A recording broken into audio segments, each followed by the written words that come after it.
What is going on, YouTube? This is Jim back with another video. Finally got around to watching episode 3 of The Last of Us, and this was a very radical departure from the game, and I really appreciated that because I feel like up until now the show has been kind of beat for beat with the game, and I knew there was stuff that existed in the game that wouldn't necessarily translate well into a television show. And a lot of the scavenging and looting and moment-to-moment combat, which made the game so fun, didn't necessarily fit in a television setting. Yes, you're going to see a lot of Ellie looking through things and floorboards, trying to find, different things, and Joel in the same situation where he's going to be checking, pockets of people that he takes out and scavenging to try to find little pieces of food and stuff to survive. But moment to moment, that is not going to carry this television show.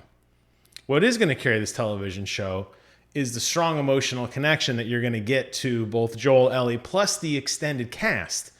And that was something that I feel the game did not do a very good job of, because it did feel very episodic at times in the game.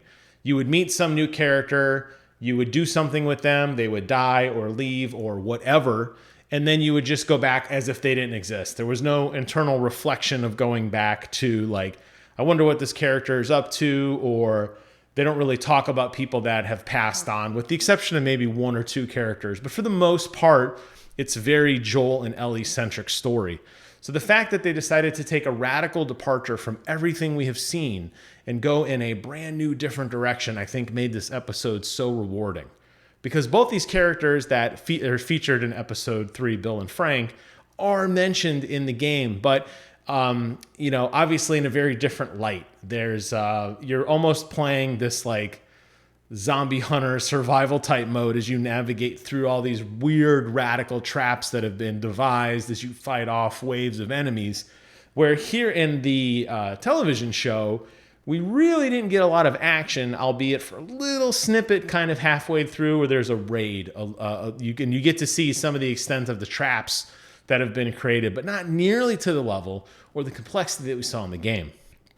But this gave such emotional connection to these characters, and it shows how this event has shaped the lives of so many people. And in an amazing parallel, of course, they find a way to tie it back to Joel and Tess, and in a slightly different way, Ellie, where he's at the very end of the episode, Joel's reading the note. Oh, Ellie's reading the note to him, but it's about, look, the world sucks, but our job is not to, enjoy the world, so to speak. It's to protect others because we're equipped for that. And you could just see the emotion on Joel's face as he realizes that he has let down people in the past, his daughter and Tess more recently, but he kind of looks at Ellie as like, I have to protect you now. Because Joel had the option, and keep in mind, the whole reason of this adventure up until now has been that Joel is trying to get a battery powerful enough to power the car to go to his brother and get those supplies and to make sure his brother is okay. Ellie is just a mean to the ends there. He doesn't really care about her yet. And in this episode, you finally start to see the wheels turn where Ellie matters more. And he kind of has that option, almost like, hey, I have what I need. I have the car. I have the battery. I clearly have a house full of guns and food and clothing.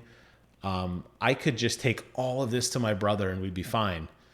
But he does realize, I kind of have to protect Ellie, so you're going to come along. He still keeps her at arm's length. He still lays down the Joel rules of the road, so to speak, and he's still very stern with her. We don't talk about our past, and you don't mention Tess's name, but you can continue to see that tough exterior beginning to crack. And I like that. The only criticism I would give about this episode is that I feel, in a way, it moved a little too fast. Bill and Frank meeting and, instantly falling in love within 5 minutes of them meeting, they're in bed together, seemed a little far-fetched. Understand that there was both a loss and a yearning for, companionship partially, but it did seem a little quick, and I would have preferred if there was maybe some more jump cuts if their relationship led up. And at the beginning, I have to admit, it didn't seem super realistic what was going on. But by the end of the episode, as I think many others, definitely teary-eyed. It was a very emotional episode, especially when they're eating dinner and the confession comes out that, hey, there's enough medicine in the wine to kill both of us. So they decided to go together because they really had nothing to live for but each other. Again, a very interesting parallel to what we'll see happening later on with Joel and Ellie. But I will say as a whole, I really applaud the departure from the traditional episode. I think the story beats are still there. I still think we're kind of tracking with the video game in the sense of kind of where they are in the time of their relationship and where it's going to lead next. But I'll ultimately say that I do appreciate it. I don't want it to be a shot for shot, line for line, scene for scene recreation. I don't want that. And to all the critics of a lot of other works that have come out in the past year or so, adaptations from video games or from books, I continue to say, listen, no, you want something different. We've already had Joel and Ellie's story as it was originally intended by Naughty Dog. Let's see it in a slightly different light. And let's see those ancillary characters in a slightly different light. So thumbs up for me on this episode. This remains the gold standard, in my opinion, of video game media outside of books and the actual video game itself.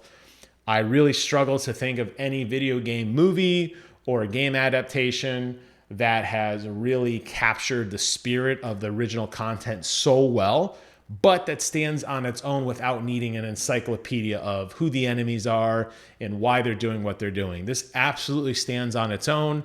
There's a gripping tale of people trying to fight against the unknown. The fact that it's based on a video game that we all love is just icing on the cake. I'll be back again next week with episode 4 and a review for you guys there. But for now, I'm wrapping up this episode of the channel. Thank you guys so much for watching. Take care of yourselves. And until next time, I will see you guys on the other side.